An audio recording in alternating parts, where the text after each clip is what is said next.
You never have to feel racism when you the boss. Bro, when you take a nigga girl, does he like you? Of course not. Niggas hate me. That's Berto. Nah, just playing. Put him out of business. Put him out of business. Florida is racist as fuck. Right? Facts. But I never have to work for it. I'm the boss. A racist can't even be a racist around me. If you get cute like that, you get fired and I might not get teeth out. I don't want to be known as an actor or a singer or entertainer. I'm going to be known as someone that rumbles. Think about it. I jump in the ring with a pro for fun. I like the fight. The thing about an entrepreneur is not based on opportunity. It's based on how good your product is. Yeah, best rapper. Jay was the best rapper. Unless it's chance. I'm not buying land on Mars. You know what I'm saying? I'm like, nah, that's mine, D. Nah. How you going to say that's yours? Unless you're doing some thug shit. And then we got the battle for the block. I got to call my Anunnaki friends. Hey, yo, you wild as shit. All right, what's up, man? I'm super excited about this today's show, man. I got a legend in the building with me, and I've been looking to do this one for a few years now, and I'm really appreciative of you taking some time to sit down with me today. Mr. Dame Dash, entrepreneur, hip-hop mogul. You're respected by many throughout, just the black community.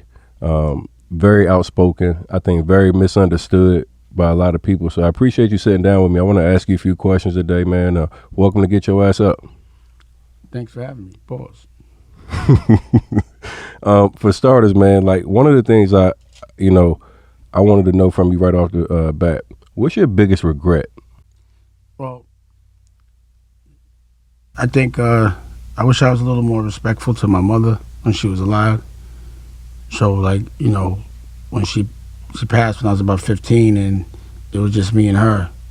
She's a single mom, and it was like, I know that as an adult and a parent, the way that my mom and I used to interact, I wouldn't want my children talking to their mom like that. So, I think that's about the only thing. I wish I was a little more respectful to my mom. I hear you in a lot of interviews. I was just listening to some of your other interviews, and I hear you mention your mom a lot in your interviews, and I know that's like you lost her at a very young age. Mm-hmm.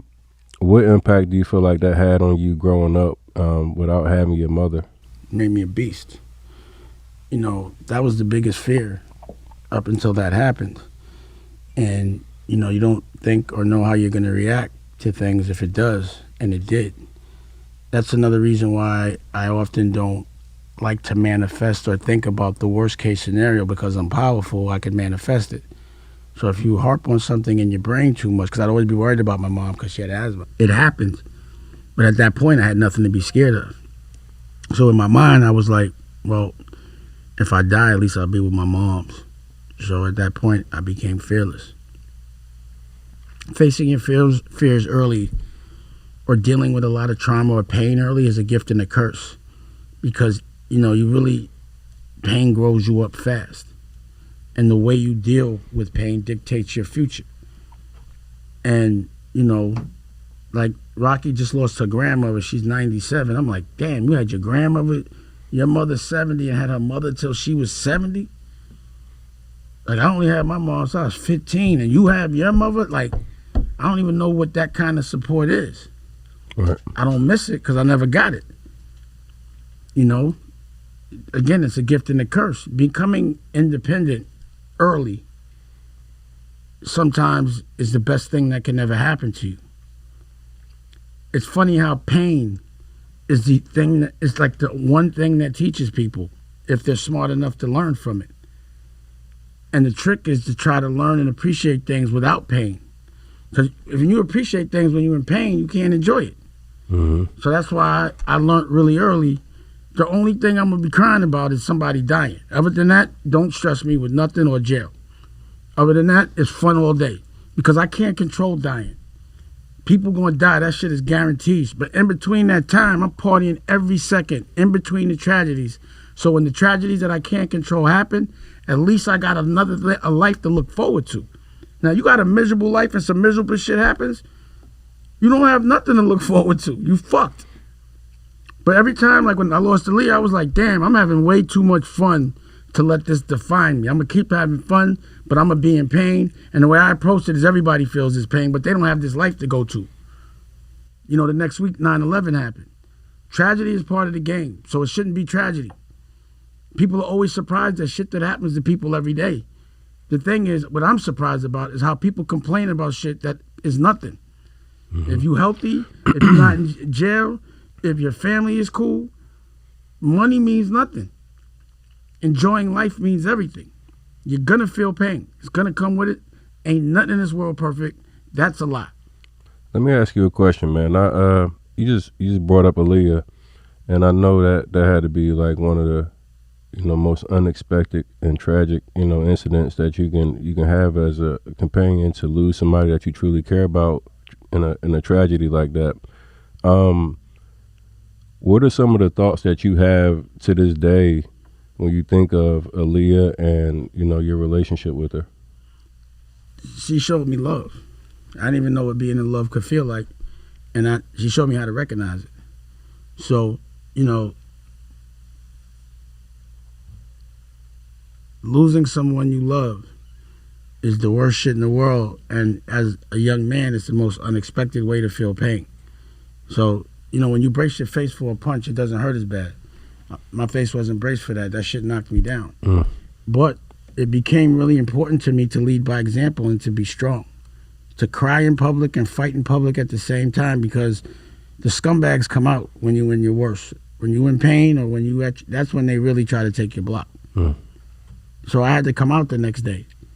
And also, the way I act is the way the people that look up to me or are influenced by me are going to act. So they'd be like, yo, you folded, so I could fold. Nah, I didn't fold. Act accordingly. I could tell you how to act because I've been there. You know what I mean? So you can't ever expect somebody to be strong if you ain't acting strong. You can't have any expectation of anyone doing anything that you are not yourself doing or leading by example to do. That's why when people be like, yo, I'm teaching people how to be rich, I'd be like, are you rich? You know what I'm saying? Like, how you gonna be a entrepreneur coach and you got a roommate? You know what I'm saying? Like, it doesn't add up. I say that all the time. You know what I'm saying? It's a scary world with that. So you have to be successful at something. That's why it always worries me in education. It's like these teachers are scared. They don't make their own dreams come true. They have a job. How can they teach anything but that? They're teaching control and fear because that's all they know.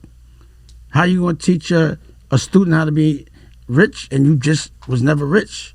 How you going to teach them to be strong and fight and you don't? And also language is important. So, everyone actually digests and understand things in different ways just based on where you're from and how you was raised. So you have to make sure when you communicate to someone that they really understand what you're saying. Right. So someone might speak in video games, so I'm going to talk to you in video games. If someone talks in selling drugs, I start to equate things in selling drugs. If you talk in sports, I'm going to equate things in sports. So I couldn't give Andre Berto no advice about boxing unless I got in the ring and put level on it. But I had to do that. Pause. Hey, Berto. He has to respect me. He know I can fight. Hey, Berto, he got one off on you, dog. Listen. Look, put him out of business. Put him out of business. He got. This nigga going to the doctor right now because of that. Hey man, hey, shout out to my boy Berto, man. I saw Berto with you the other night, and I was like, man, I've been trying to connect with Dame for a minute, man. Put that together for me. You guys made that happen real quick, man. So shout out to Andre, man. We be over at Boxer getting it in. He's an authentic dude, man. I really respect you, man. It's that Virgo gang, man. Yeah, I know Berto for about 20 years now. I was his first promoter. Me and Lou DeBella, and I used to bring him around with me and shit. You know what I mean? But he was always respectful. Always wanted to do other things, and some relationships last for long periods of time, some don't. I have a low tolerance level for people. If I have like a time with them and it's cool, if they do something I don't like, I just don't fuck with them. So 20 years later, if I still fuck with you, that means you have some pretty good qualities.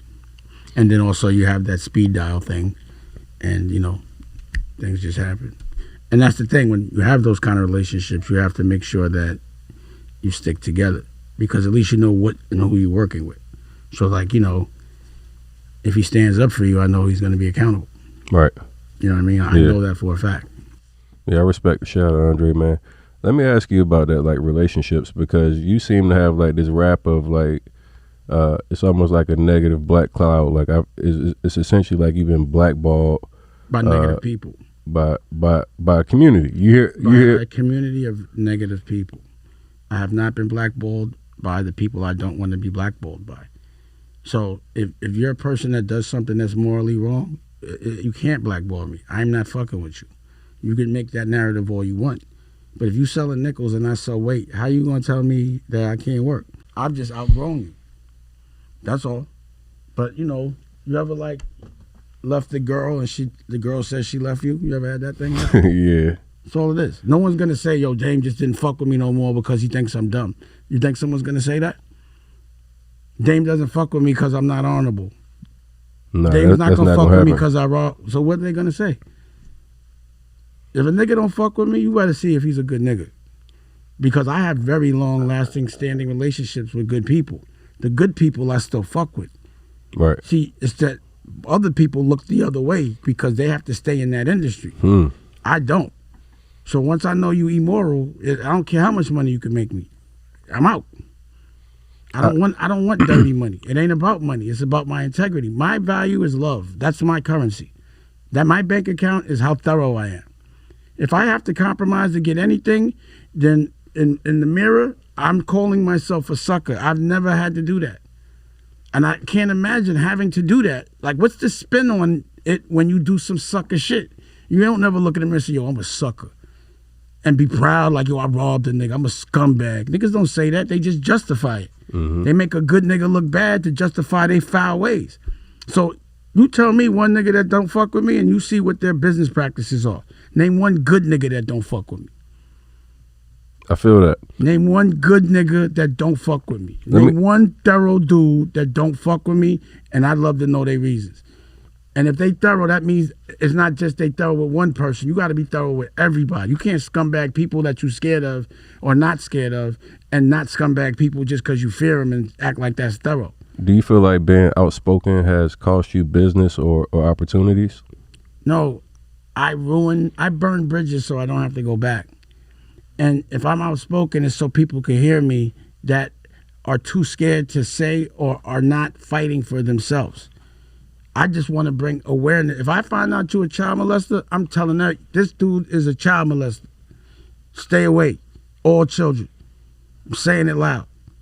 So when I find that you molested my culture, I'm putting a big focus on you. But also, I'm from Harlem. We loud. You know, we snap. We ain't worried about shit because it's confidence. I don't care what nobody think because I really believe I'm right and I'm never trying to hurt anybody. And I don't believe I'm outspoken. I believe I'm honest. See, a black man that tells the truth is outspoken. How dare a black man question the system of another culture? That's an outspoken man. Now, I'm a man that questions things that aren't logical. And it's so many things that I got shit to talk about all day. That doesn't make you outspoken. That's what they call a black man that has the nerve to question an authority or someone that's pretending to be an authority that is not. I love that. How you gonna blackball a nigga and he makes everyone rich? That makes no sense. You know what I'm saying? I don't see. That part is interesting, right? Because I don't want to be in the industry. After I make the rich in that industry, I'm out. But you know, I feel like I've been blackballed in my industry, right? And you create your own. And that's where I'm at this point. Is I, you know, I've been outspoken about people that's been scamming and doing bad business in the black community, but what happens is you seem like these people running in cliques, right? So because, you know, a couple people running a clique, they'll basically box you out because you done called out the guys that, you know, been doing bad business.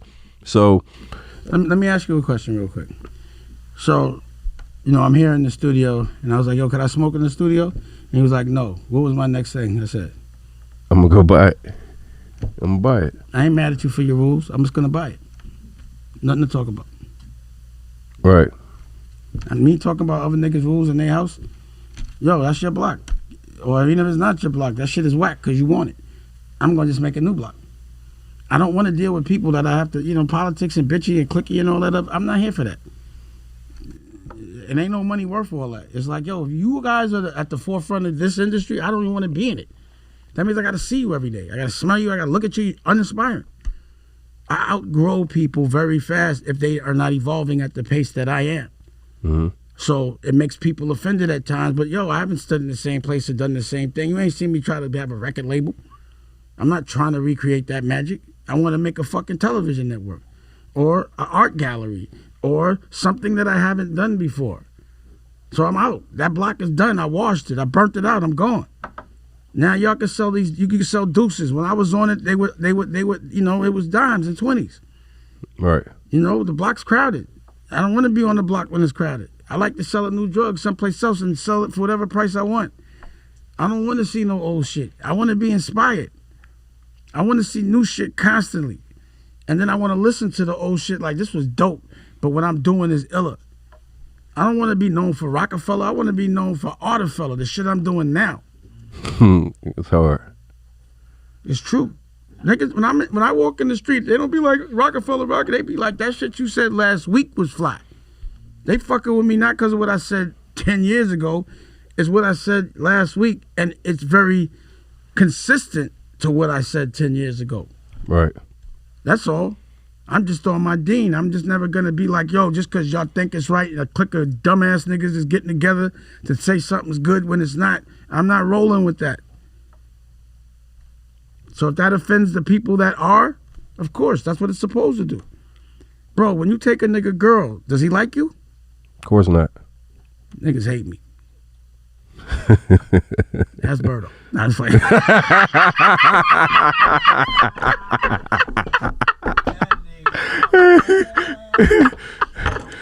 oh man! If you have a history of being the guy that when you come in the room, like all the girls like you, do dudes try to keep you out the room when their girls is in the room? 100%. I'm that guy, and I appreciate that. I respect it. I wouldn't bring me in the room either. How's that make you feel though? I love it. I don't want to be around them lame ass niggas anyway. I don't. If you understand, I don't want to be there. Why do I want to be on this old crusty block? I'm on a different block. When have y'all seen me inactive? I'm always doing shit. When people find out what I was doing, they be like, I had an art gallery 10 years ago. No one does that. I had a collective 10 years ago. I was making t-shirts in the basement 10 years ago in China, 10 years ago. I got magazines to show it. I have a whole network. I got the receipts visually to show you. What goes through your mind as you do a lot of creative shit, right? Yeah. Like, it's impressive. And like when you hear people come from like, what you would hear is like, all right, you come from the hood, you come from tough upbringing, you had a lot of struggle around you. Like creatively, it seems like you're thinking way beyond like what your environment was, because a lot of us get trapped where we are, like whatever our surroundings are. But it seems like you've been able to really think well outside of what we would traditionally see in our upbringing, right? Art galleries, things of this nature. Like that's not typical. It's because I wasn't raised without seeing things. So I went to private school, but on scholarship, or as the only black kid in the school since I was a child. So I saw things. So the thing about it is, and I was thinking about this the other day, the life that is given to you, like if you're born in an environment, that wasn't your choice. You're just born there.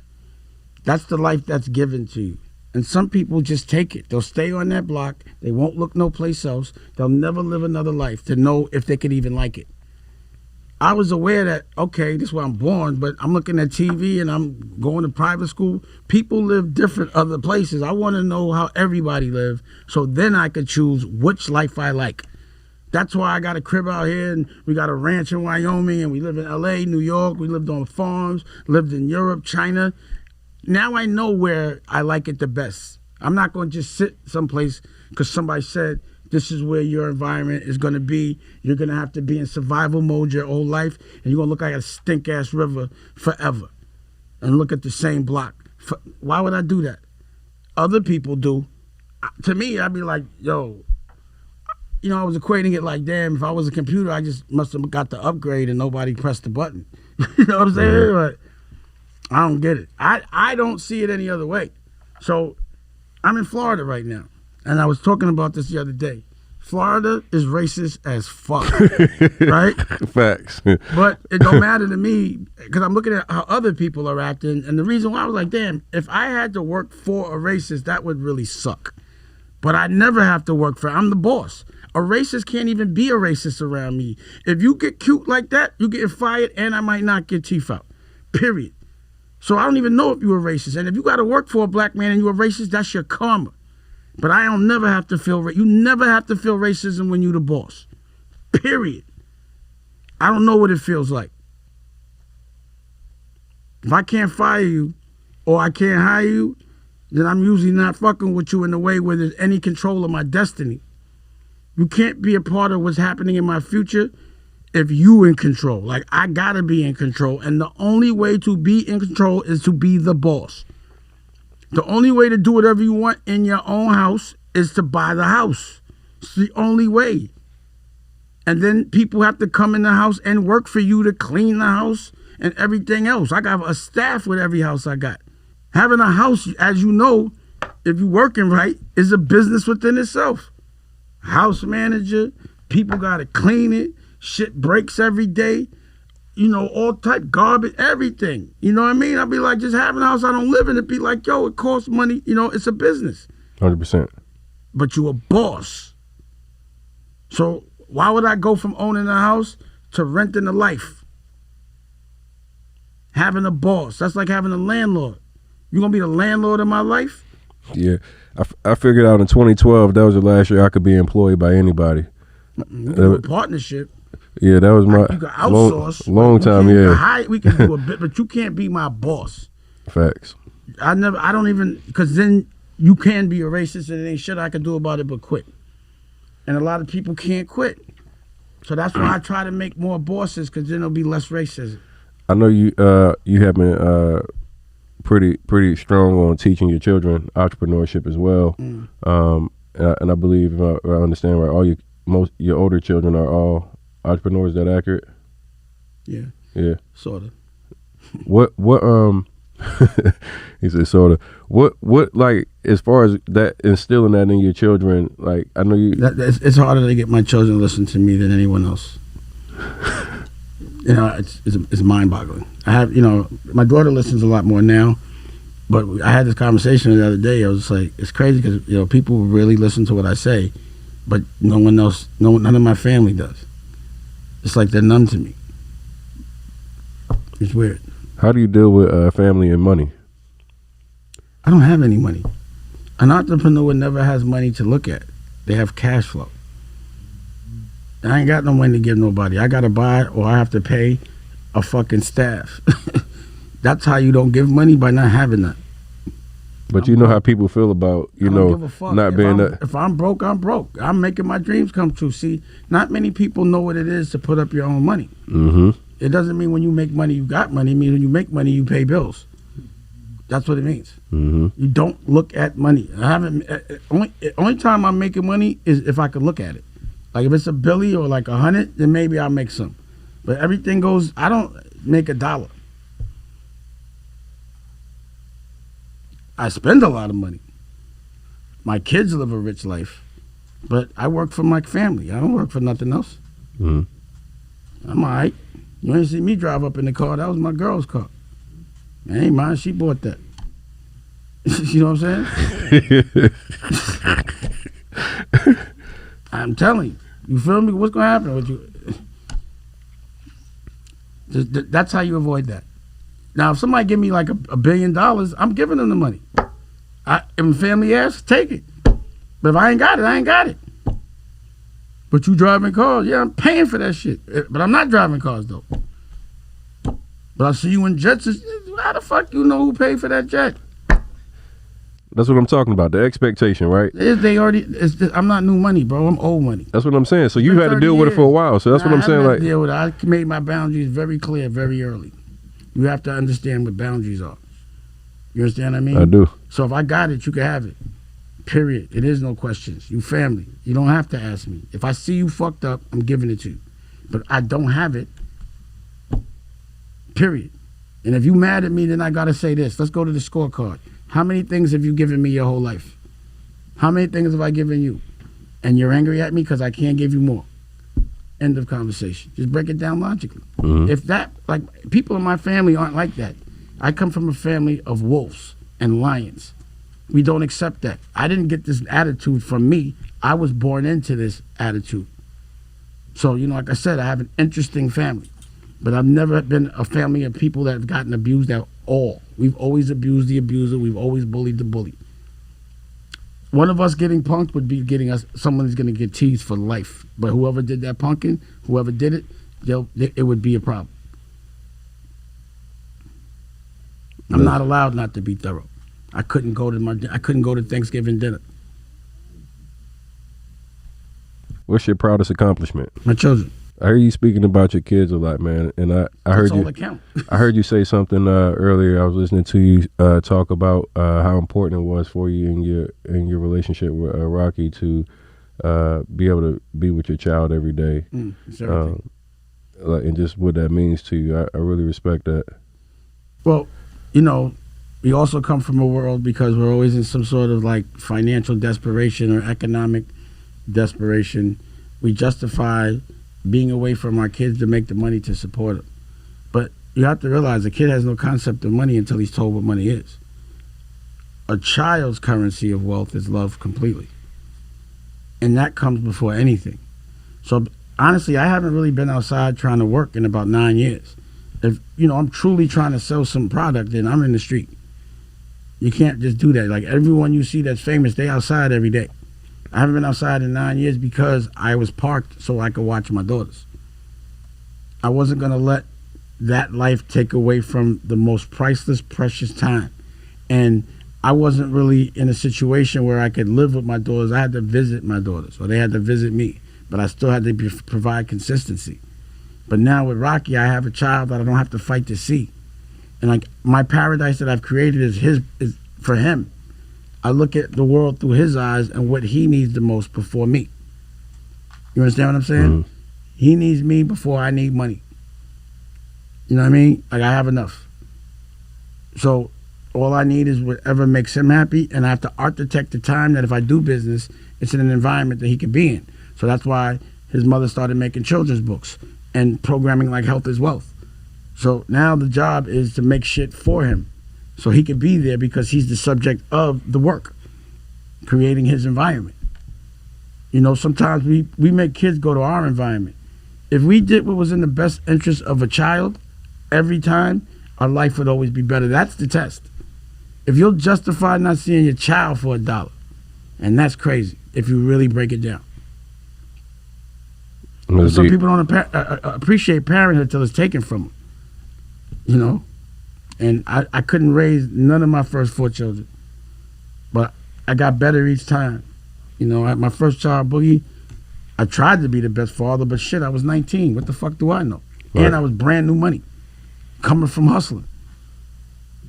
You know what I mean? Mm-hmm. So, what kind of pops could I be? So yeah, there's definitely things I'd have done different as it relates to raising him, but like as a 19-year-old, I think I did the best I could, but I saw how what I did affected him as an adult.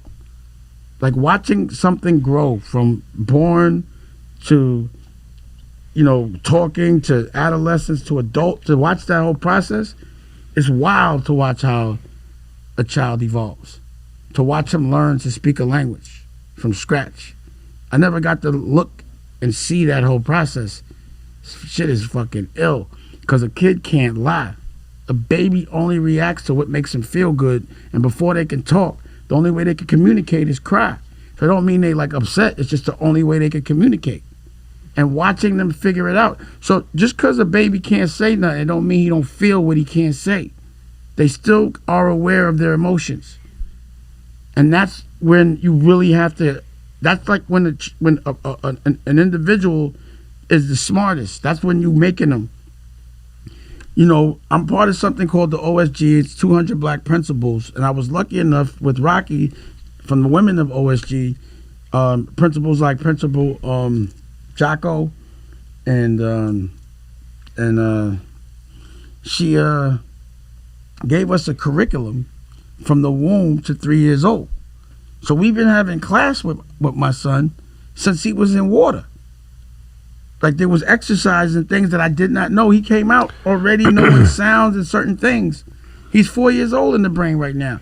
And that was like like 3 months ago. Like the doctor was like, you basically got a 4 years old. Good luck finding someone his age to play with. he be in like in Wyoming. I could actually go to Walmart. I love it. And we in Walmart and shit. And he sees a kid older than him, but he like a baby. And he calls older kids a baby because he's more advanced than them, to the extent where the parents get offended. So the parent was like, you know, my child's older than him. I said, talk to him. He said it. You know what I'm saying? Like, he thinks she's a baby. You know what I'm saying? But he's already snaps on people. Like we was walking by and he saw like somebody dressed like a farm. He was like E-I-E-I-O. Like he already called him E-I-E-I-O face ass nigga. You know what I'm saying? It already connected. I promise you, I gotta. Shit is ill, man. Ain't nothing better. There's no. That's the illest luxury, is to wake up with your child and go to sleep with your child. There ain't nothing better than that. To be able to sit at home for 2 years and just raise your kid. That's the dream. Something else I heard you mention was also having the mother there, so you guys are giving equal love. So it's like the kid isn't getting pulled from like half the love because one parent is missing. How important is having the right partner for you? It's everything. You gotta have that best friend. You know, I'm a very particular kind of guy. And, you know, Rocky's ill. She's different. You know what I'm saying? Like, you gotta have that person that loves your faults to where they think they're strengths. Mm-hmm. So like the shit that most women think are faults, she looks at as strengths. You know what I mean? That's how I got my girl in my shirt, man, you know. That's hard. Yeah. That's hard. Yeah, right. we got that bond. Yeah. That. Yep.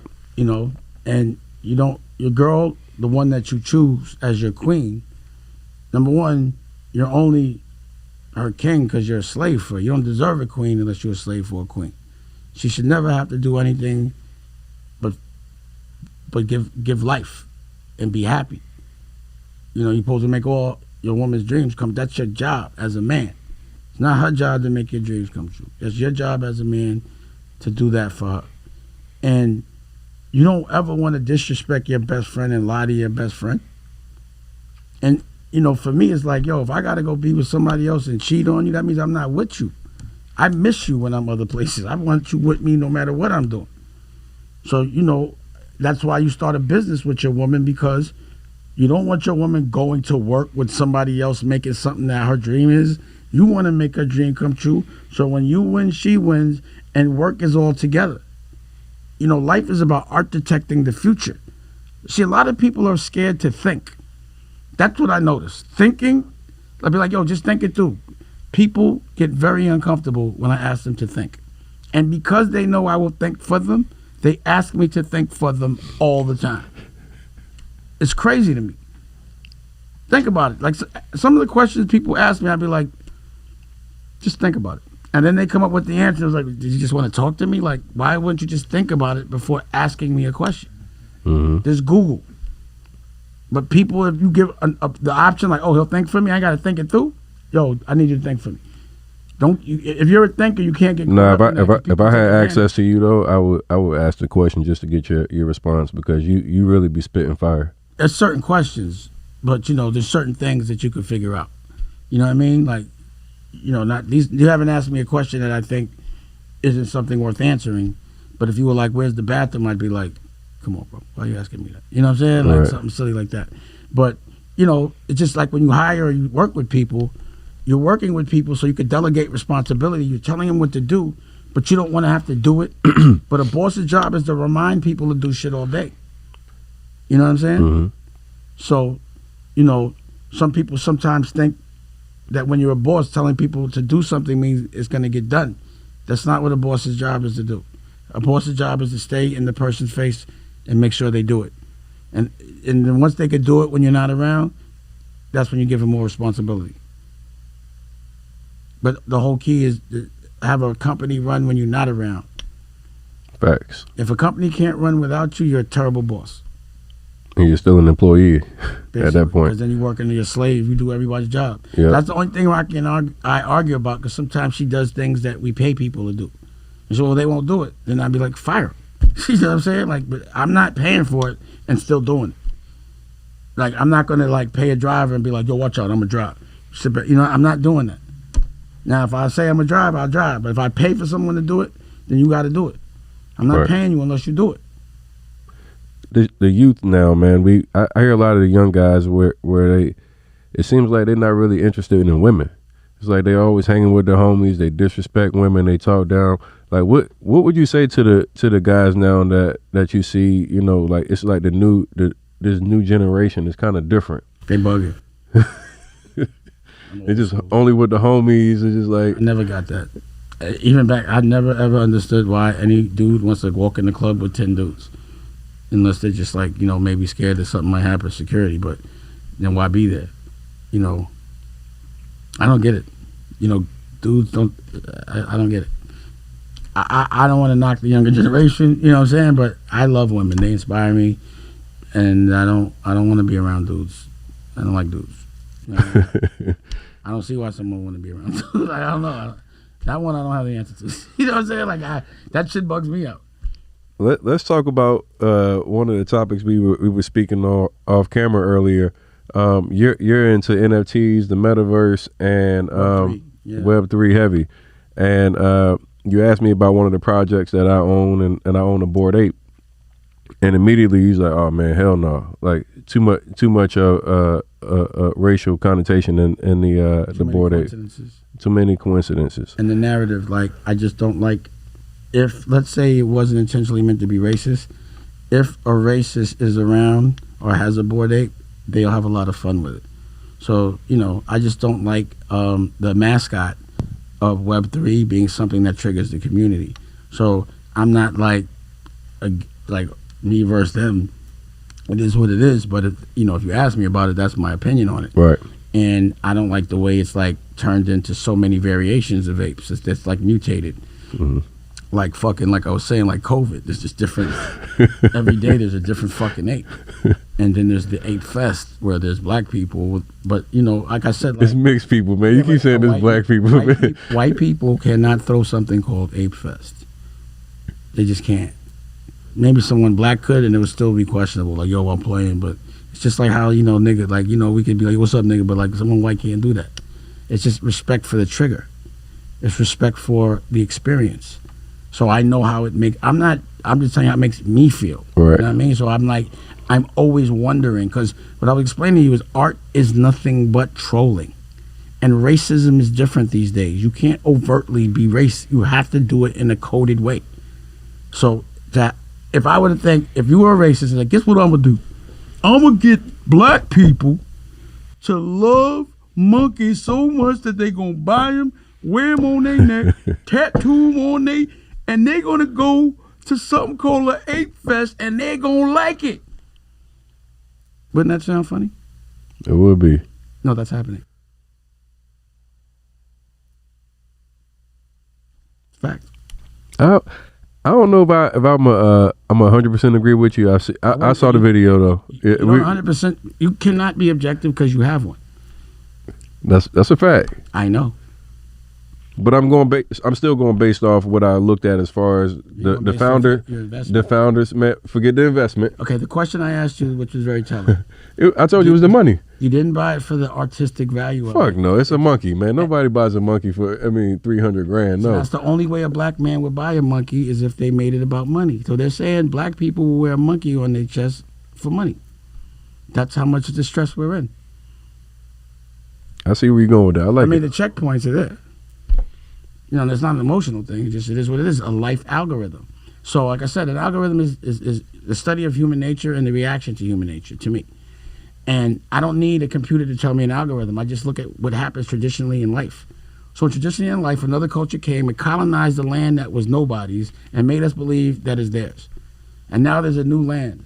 So what happened before will probably happen again, but in not the same way. So what way would they do it? It would be in a way, we'd have to be in a way where we don't realize it, right? Have to be a troll. So I'm just looking for the troll, and that just looks like one, that's all. It fits the checkboxes. That's interesting. I like that piece, and I wanted to bring that up because, you know, obviously owning one, you hear all the backlash that came in the last few weeks, well, a few months with Ryder Rip, and Ryder Rip came and flew out to the ranch in Wyoming, and I wanted to speak to him to know if he was real, and he wanted to actually talk to me to see if I was real. I think the misconception is he's some starving artist that, you know, YouTuber. Nah, that dude does some ill shit. His last video was Tyga, Travis Scott, Kanye West. Like, he getting money doing other shit, not to talk about his pockets. Right. A very creative dude. He just did the research, and he actually brought the coincidences and just laid it out in layman's terms. And again, language and saying things and putting things in a way we don't understand is so we have to pay someone to translate it, or so they could read it and not tell you what it really says. right. And there's too much language in this world, in that world right there for now. The way the narrative is, it will turn off any creative. You damn near have to have a PhD to be able to talk about it intelligently and really be interested in it. Only 12% of the world know about this shit right now. So right now, if there are racists out there, which there are, and let's say there's 100 apes out there people own, I'm sure 3 or 4 of them are racist and having a great time laughing at it. And just based on history, this is a world that can be very economically friendly for a creative if a creative understands how to do it. But what I'm seeing is people that don't give a fuck about art making money off it, but no artists making money off it. And that's it. Like you said, it's all about the money. It ain't all about the money to me. It's all about the art. Respect for the process and respect for something that inspires you. That's what you should get paid for, not a fucking pyramid. You know what I'm saying? Or at least that's what I want to get paid for. I'm not saying anyone's wrong for that, but I really became an artist. That's the reason why this blackballed thing, it's people that don't care about art are like, don't let Damon in the room because he won't let us exploit art. That's what it is. I'm the guy that will protect anyone that I really love. I'll help them protect their art. I'll help the people that are exploiting them. I'll help get them out of there. So I'm the guy that'd be like, I'm not signing this person if their management has a production deal because the manager is robbing them. I'm not going to help that. Mm-hmm. Fix your deal because I'm not going to watch you get robbed so I can make money. And that shit happened a lot when I was in that business. The exploiters hate me for sure. The artists love me. You know, one of the things that's interesting about Web3 is there's not a lot of black people in it. So because there's monkeys. Well, even that, the technology and where a lot of the creators stem from come from, you know, a world that most black people don't show interest in. So when you look at the apes that take off as an NFT that blows up, it's easy for them to be able to come out and be the original leaders of NFTs because there's nobody else in the space that truly is pushing out that type of art. But that's what I'm looking at it like. They're like, oh shit, this is a gold mine and we want to keep them out of it. So we have to start fucking with their brain. What would keep black people from doing this shit? Let's call it a monkey so it triggers them and so they don't even want to read past it. Like, why a monkey? If these people are so smart, why a monkey? But you don't think they were like, well, this might offend people? You don't think that came up? I'm sure it did. And what do you think they said? Fuck them niggas. Let's laugh. Well, what did they say? What does that conversation look like if they're all sitting around plotting this whole thing out and they're looking at the pros and the cons? They're like, well, one of the cons is that we'll be making fun of, or some black people might think that looks like, you know, trolling. And they were like, no, that's not a con, that's a pro. Let's continue. That's what I think happened. I'm with you on that. I mean, you even gave me something to think about a little bit differently. I mean, once again, I looked at what the lawsuit. I see what their response was. I kind of tend to believe that they made it's a lot of coincidence. I'm not gonna lie, it's a lot of shit that I was looking at when I watched that video. I said, wow, it kind of made me scratch my head. And at that point, I got over $1 million worth of shit you know what? That's called the test. Yeah, and you know, it happens to be the market drops, everything else, and I'm not just going. I'm not going to dump. I'm gonna keep it real. You know, at that point is. I wouldn't suggest you do. You know, so you know, I have an ape. I still got it. Yeah. But I'm just using it like, yo, this is an example of how they tried to troll. They gave me one of these shits. You know what I'm saying? Like, I'm not. I think it's a significant piece. Like, if I had like the original swastika, I'd keep it. It don't. You know what I mean? If I had Hitler's outfit, it don't mean that. It doesn't mean I believe in it. It'd be like, yo, I got that shit. These niggas was trying to fool us with this shit right here. Yo, you fucking wild. If I had the apple that the snake was trying to give Eve, I'd be like, this, that apple. It's art. Doesn't mean it's good, but I'm saying I understand it, but it's reflective. You were there. You got one. It's going to be worth a lot. That's the ultimate troll. When you realize you're being trolled and you end up making more money off it. Like I said, I'm not like, yo, what up? I'm just like, yo, be cognizant of it. Don't be stupid. I just don't like people laughing at me. Right. So I'm just like, I don't know. They might be laughing at me because I'm a funny guy. So you got to remember, I'm looking for a joke because I got jokes. Like, since you seen me and Berto, we just joke all day. That's why I fuck with him. He likes to snap. You know what I'm saying? But, you know, I got to get in the ring every now and again. He gone now. I know, he ran out of here. That's funny as shit. Hey, listen. I keep hearing everybody. Another thing I had, one of my homies asked me about. You know, you've obviously had huge hits in the movie industry.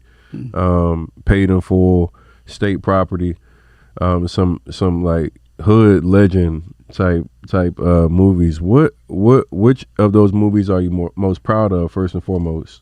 State Property, Paid in Full. Which one are you more proud of? I don't look at things. It's like saying which kid are you more proud of? You know what I mean? It's just like I'm proud of all of them equally. They all did what I thought they were gonna do. I haven't caught that big lick yet.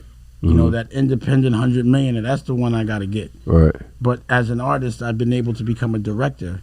So like Honor Up, I think maybe my most favorite one to make was Honor Up because I put up the money for that, and I could do whatever I want. I did that shit without a script. How much it costs to put together a Dame Dash movie? Right now? Yeah. About $300,000-$400,000. To have I could do it like, depends if I'm paying actors a lot, but like $200,000-$300,000. Do you think more entrepreneurs should be trying to create their own versus trying to? Oh, that's what an entrepreneur is. Well, when I say that, do you think more creators should be going to create more of their own movies versus, you know, looking for someone to partner with them? I think that would be every creator's dream. It's right. Just they don't have the money to do it. I think what they have to understand is what a flip is. You know what I'm saying? It's just like, yo, first do a little movie, make that shit, you know, just keep flipping. That's what I did. You know, I just flipped.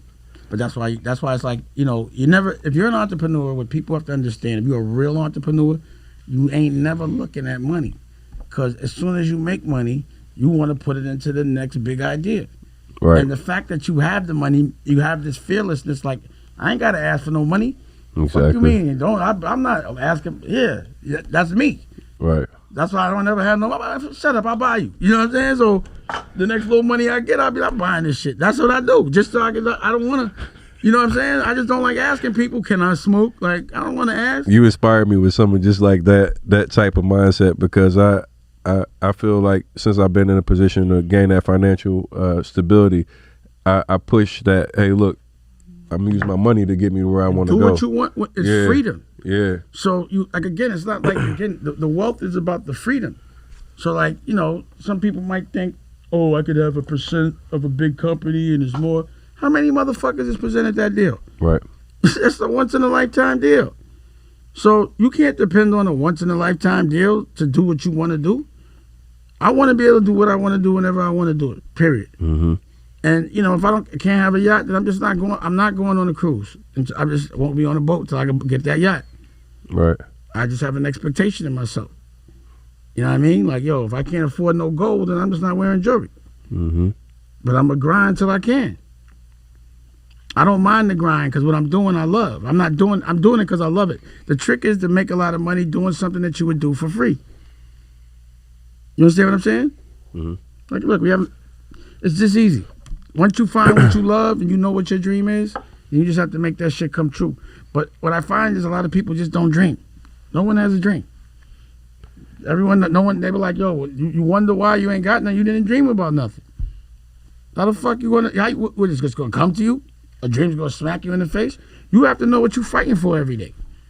So speaking of dreams, like, what was your biggest dream that you've accomplished that you've had taken away? My children. Like, I wasn't allowed to raise my kids. My dream is to have a family. That's always been my dream. My biggest dream is to take care of my family and to make sure my family never has to go through none of the shit I had to go through, and for them to just live in luxury. I don't want my kids or my family to have to be so tough. I'm doing the rough stuff for a reason, so they don't have to. So my dream is that my great-grandkids never have to work. Jay-Z, what do you regret about y'all situation? Do you think it should have been more? You think you guys could have had more together? Yeah, all that. But we were friends, so I just was more hurt as a friend. Like, how would you feel if your brother just betrayed you for money? Would it hurt? I felt that personally. I told So you outside, yeah. But that's the algorithm. It wasn't surprising because that's what always happens. It was surprising because that's what it was. We were breaking the algorithm. We were doing it a different way and sticking together. But that's what always happens. They make one sell out the other, their friend, divide and conquer. That's a normal story. Mm-hmm. It was just surprise. Like, damn, we got caught up in that. But damn, I was like, fuck it. But we were so cool. You know what I'm saying? Like, that was my nigga. Like, we never argued nothing. That's why I didn't know it was coming. I was like, pause. I was like, yo, what's going on? They saying we mad at each other. That was some real slick shit. I was like, that nigga's cold. He's cold. But I felt that same type of everybody backstab, yeah. Name someone that's a good nigga that hasn't. Name a good nigga that didn't get stabbed in the back. That's why you a good nigga. Pause. Like, you're not gonna do everything someone does. You're gonna let your guards down. The only people that can hurt you, because you don't let people next to you, are the people that are closest to you. Mm-hmm. So that's the only person that could have did that shit. You know what I'm saying? So you got that. But I would have did it. It's all good. Is that something that you obviously I know you get asked that all the time, man. Like, you and Hove had like such a, man, that the 90s and 2000s, y'all just had like something that was so special. Everybody and their mom talked about the rock you guys had, from movies to everything going crazy. Mm-hmm. When you think about it now, and everybody wants, they ask you this question all the time, but is there anything that you think that you could have said or anything that could have changed to keep that from unraveling, definitely the friendship and the business that was involved? Nah, man. Just it was just gonna go down. No disrespect to Brooklyn, but there's this thing even back then, and I remember having these conversations with Brooklyn niggas. And they'd be like, yeah, I got this connect. I'm gonna rob him, and I'd be like, why? You know what I'm saying? I'd be like, why you want to rob the connect? He's a connect. I mean, he just got the birds. I gotta take it. I'm like, I'm the connect. I had the birds just laying around. He's a Brooklyn nigga. You know what I'm saying? He couldn't help himself. That's what it is. That's deep. Do you feel like after all the stuff you've overcome, what do you think your legacy will be 50 years from now when people mention Dame Dash? And be like Alexander the Great, but the one that lived longer. You know what I'm saying? A conqueror. A person that fought wars for the ones that he loved. I don't want to be known as an actor or a singer or entertainer. I'm going to be known as someone that rumbles. Think about it. I jump in the ring with a pro for fun. I like the fight. You definitely, when I listen to you and I watch you for a while, you got like this courageous type of mindset that you got to have to be successful.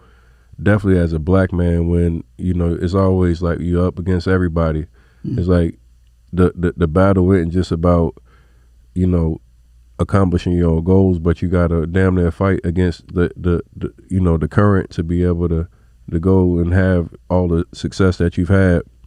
I just want to tell you, man, I respect what you do. Thank you. Respect what you built over the years, man, and this is a hell of an interview. I appreciate your time. It's all good. For anybody out there that that's struggling right now, they're not where they want to be at in life, Is there something that you would tell those guys that helped you in times where you might not have been exactly where you wanted to be? What type of words, or what can you tell somebody that they just feel like they can't get, that momentum that they're looking for? You gotta approach it like a gangster. I look at The Godfather, and when something happens and they have to retaliate, there's actually a consigliere to go and do the research, to come back and tell you what your best move should be, just studying. For me, a consigliere is like, I need a therapist. I need someone to talk to sometimes to make sure I'm making the right moves and that I'm reacting the right way. Yesterday, I had to call Tajay. We have a show called Healing is Gangster. I had to call him twice, for maybe 3 times, for 3 different situations in the day. And just little adjustments changed the whole trajectory of the day. So first and foremost, you got to get mentally right. Because you can't be a boss if you have to lead by example and you're doing erratic, dumb, duck, stupid-ass clown, goofy shit. And then you have to make sure you're leading by example. You got to get your physical health right. You got to get in shape. So if you feel in a rut, go do some fucking push-ups. Go jog. It'll make you feel better. Whenever I do feel any anxiety, just hit the bag. I don't never feel no anxiety when I'm working. Is your hand still nice? Very. I'm 52. He gets he's saying, oh, yeah, I did that when I was 40 then. 40-something. After the joint. I mean, meaning like compared to if you're not a pro, yeah, you're going to have some problems. You don't know how to fight yet. I wouldn't do it. You know what I mean? But I'm 50. But health is important. And then you have to identify what your dream is. You got to know what your dream is.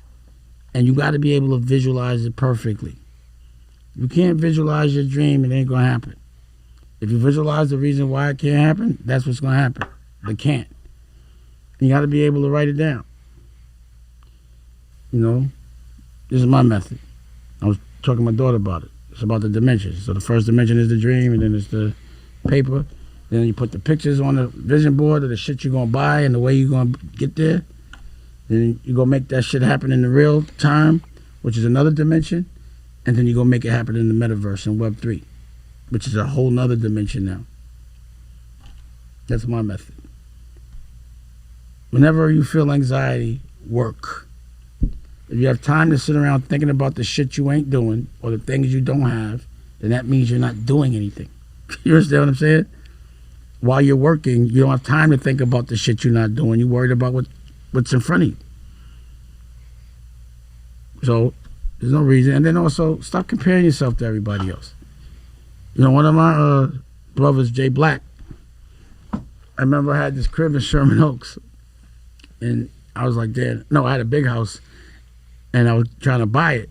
And he was like, yo, bro, this shit is too big. I was like, nah, I need this big house. And he was like, yo, you're not a rapper. Like, you don't have to do that. Don't compare yourself to a rapper. Just don't compare yourself to a rapper or a drug dealer. And you're all right. Or an athlete. This is how it runs.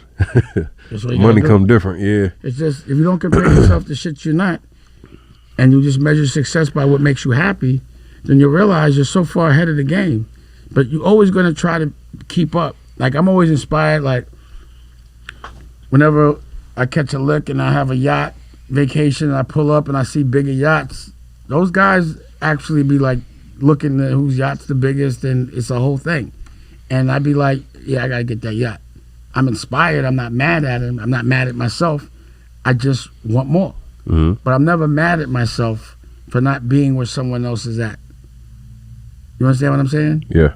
Like, I was trying to buy the Black News Channel out of bankruptcy. And, like, when something's at auction, you want to buy it at a cheap price, but it has to have enough assets in it that you can liquidate, so at least you can get your money back. You understand what I mean? Right. And it just wasn't enough assets in there. So you'd end up overpaying, and this is a long story. But I was laying to get it at a really good price, and I was like, the only motherfucker that could get this shit is Byron Allen. And he got it.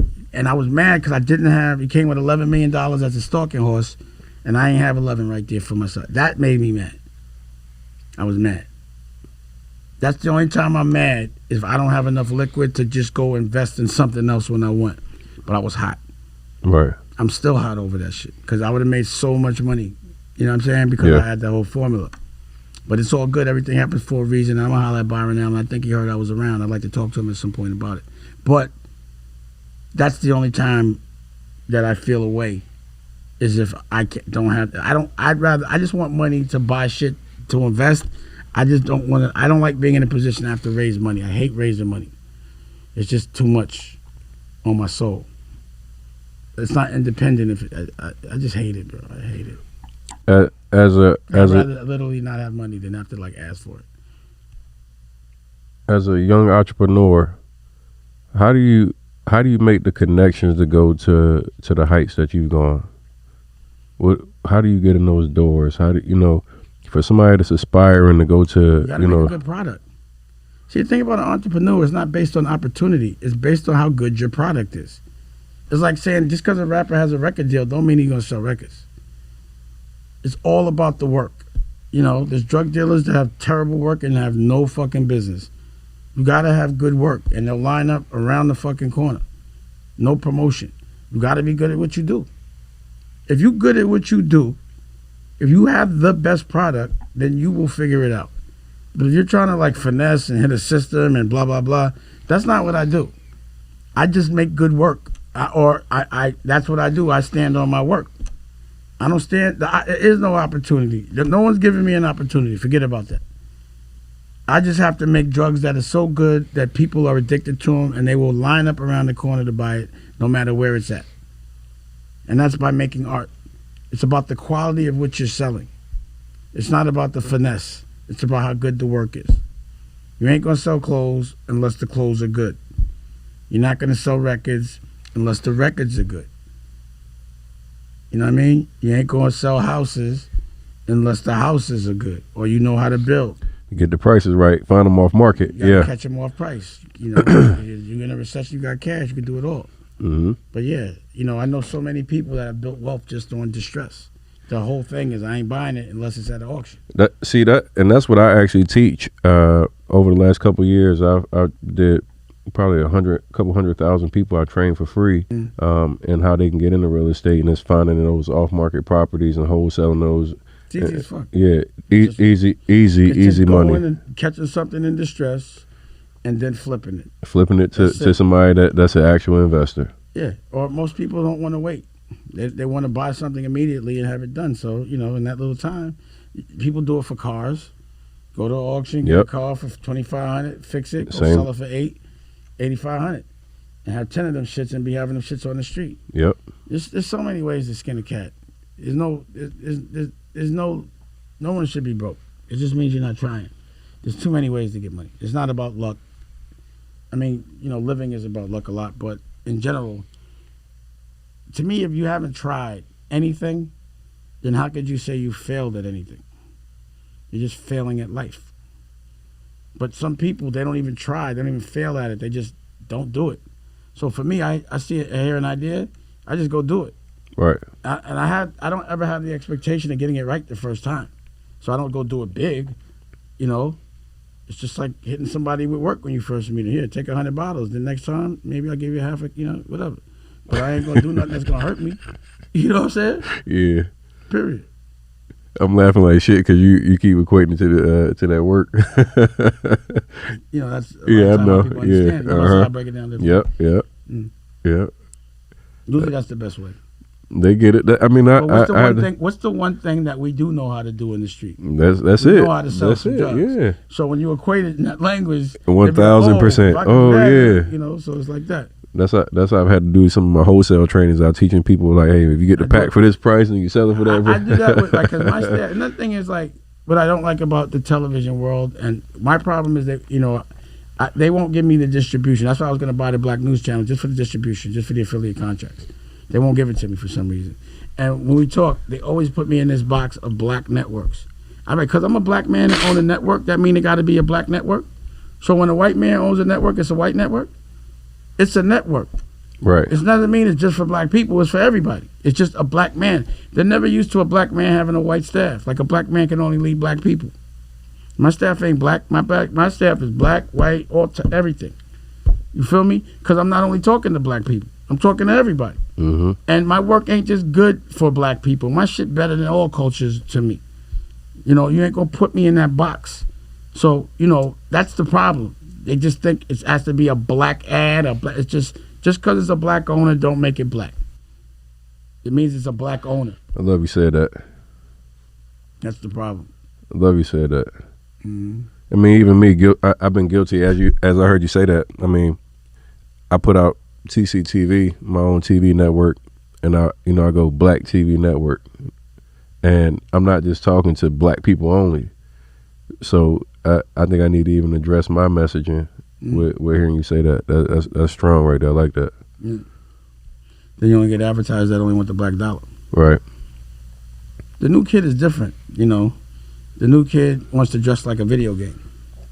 The new fly is to have couture, like a little Uzi to me, like just like a video game. You know what I mean? He makes his cars like video games. You have to be able to be tech savvy. You know, you have to be able to code and do NFTs and be artistic. It's funny how cool changes through the years and what cool actually is in the definition of it. You know what I mean? Right. So, you know, again, the language now that I'm speaking in is Web3. Even though not everybody knows it, eventually everyone will know it. But I talk to the people that are in the know about it. Right. Because these are the people that will help us establish the laws. So even in the NFT world, when I first started to learn about it, you know, at the OSG, I met with all the principals, like, please learn about this so y'all can teach it. Let's not get left out. Go to the Senator Eddie Milton and Congressman Andre Carson. Please learn about this so we can pass the laws that behoove us in that world for the creative. You know what I'm saying? Right. Like, you just have to look at when there's a new land, it has to be, like in Mars, they're already colonizing this shit. They're already staking land or something. How you gonna come to Mars and say it's yours? I'm not buying shit from nobody on Mars. Unless it's I'm not buying land on Mars. You know what I'm saying? I'm like, nah, that's mine, B. Nah. How you gonna say that's yours? Unless y'all doing some thug shit. And then we got the battle for the block. I gotta call my Anunnaki friends. You know what I'm saying? Hey, yo, you wild as shit.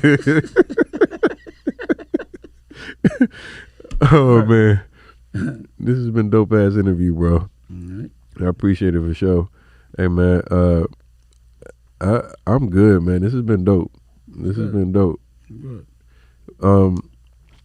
Let me see if I got anything to wrap this with, man, because you done hit on everything that I had as far as questions, baby. Anything I missed? Well, just look out for the NFT, the Dash NFT gallery, the things we're doing there. I think our first thing is going to be with Wyland. And, you know, he's a great artist. I have this movie, The Prince of Detroit. I'm going to be showing at the Orlando Film Festival and also at the Newark Film Festival about a black entrepreneur from Detroit. And then I have this movie, Stoned, that's coming out that we shot like in 6 days on the ranch. And Love for a Living. And the relaunch of the Dame Dash Studios app, the magazine American New, and the relaunch will be free because the paid subscription doesn't work. What do you mean by that? So Netflix loses a lot of money every year. I've been talking about it for a while. They dropped 40%, and then they just said they lost 1 million followers. Where Tubi is up 40% because it's free. It's commercials. It's free TV. So you're going to add dollars, AdSense. Ads. Yeah. So make it free. And relaunch it like that. You just got to have a real sales team. And I think I have that. So we should be all right. Just got to get people to come see it. You know, look out for Paid in Full Part 2. Or people like, you know, when I say I'm going to do it, people think I'm shooting tomorrow. No. You know, if anyone remembers when I was making Paid in Full, people be like, when that shit coming out? It took years. Mm-hmm. So getting the script right. And like, it's crazy when I say I'm making it, so many people be like, make sure you don't say my name. If I haven't said your name and I don't know you, then you're not in it. I don't even worry about it. You ain't got to reach out to me about nothing. You know what I'm saying? I'm only making it through the eyes of my brothers, the people that were actually there. Right. And we're gonna start with a docu-series first, and then make the movie based on or the series based on the script. Off the docu-series. Honor Up Part 2. I'm about 60 pages in on that one. Shout out to OG Daniel. He has this thing that he does. That's crazy, and I'm real proud of him for it.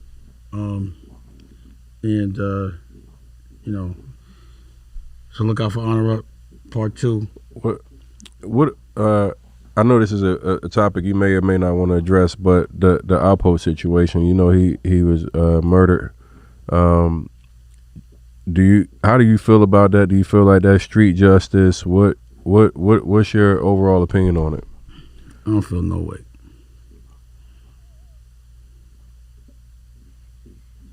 Fair enough. That's the answer.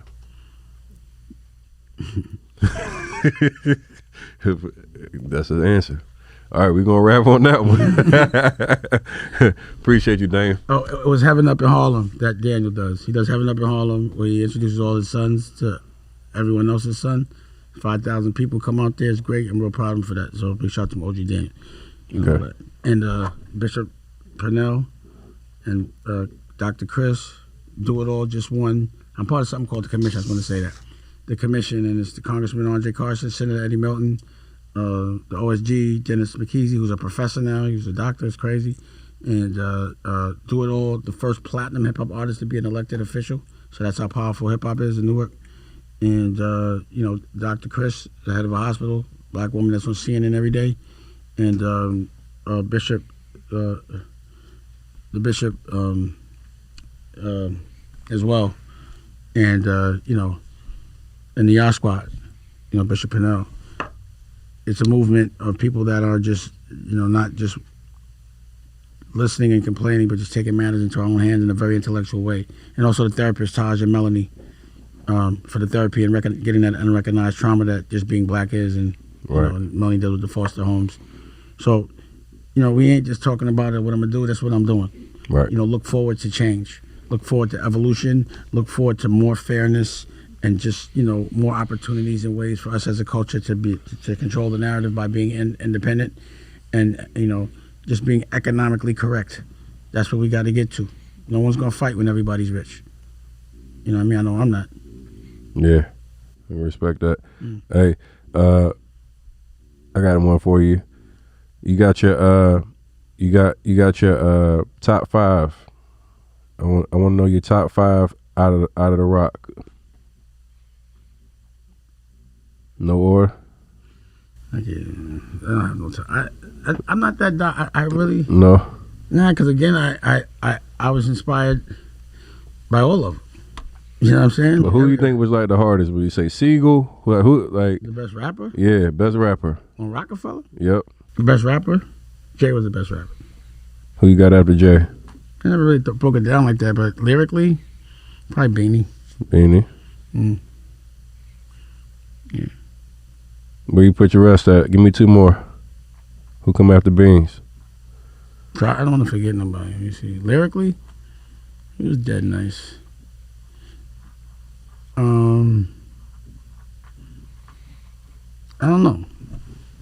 Because there was a lot of them that never got albums out. Yeah. So we looking at, I'm talking about state property. I'm like, there's different things. Like I was entertained. I used to like the way Oskino and Sparks. Yeah, they was hard. Great. Yep.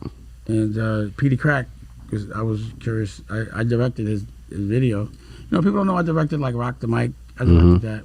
And Rock the Mic that shit hard. That shit don't say come out. That shit hard. Hip hop. I'm like, yo, what's up with you? I've been working and shit. What you got? And this nigga hip hop. I was just like, and I heard that and was like, nah, y'all putting that out.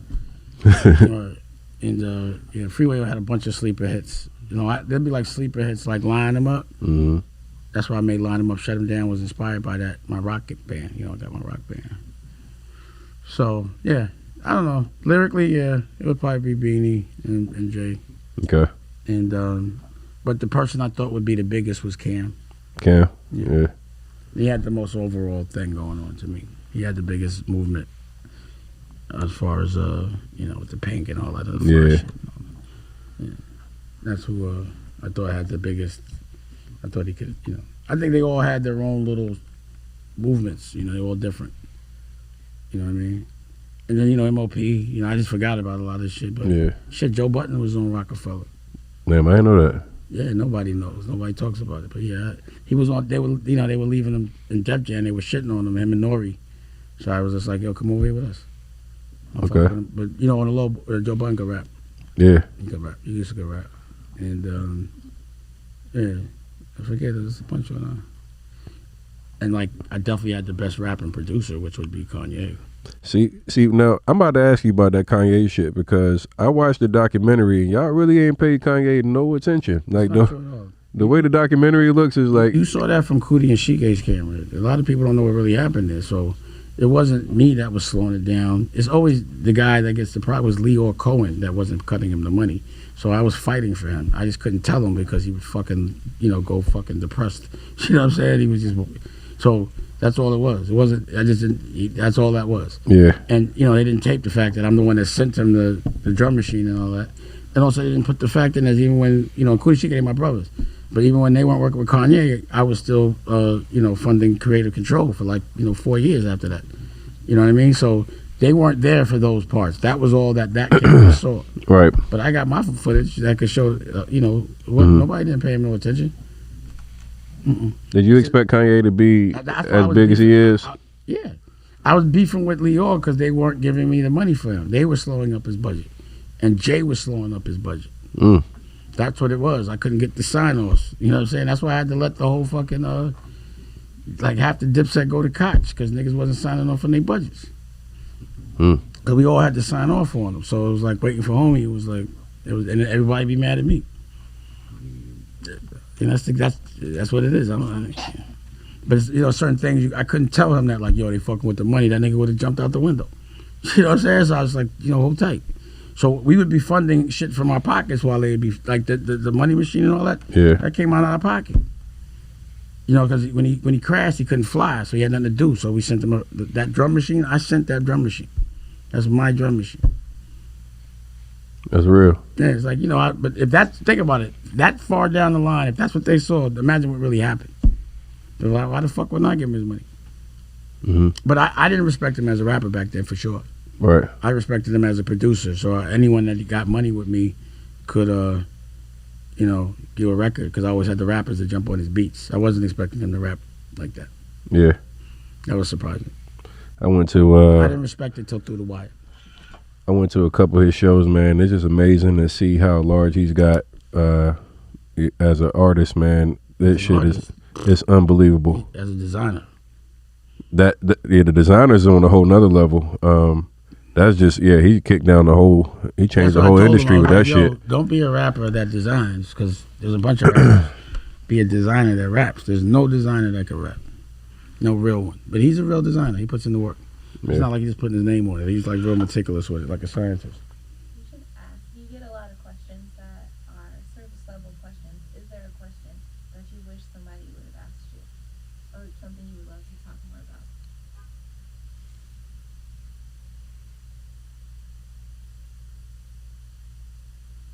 The only question or the thing that I wish that they would speak about more, just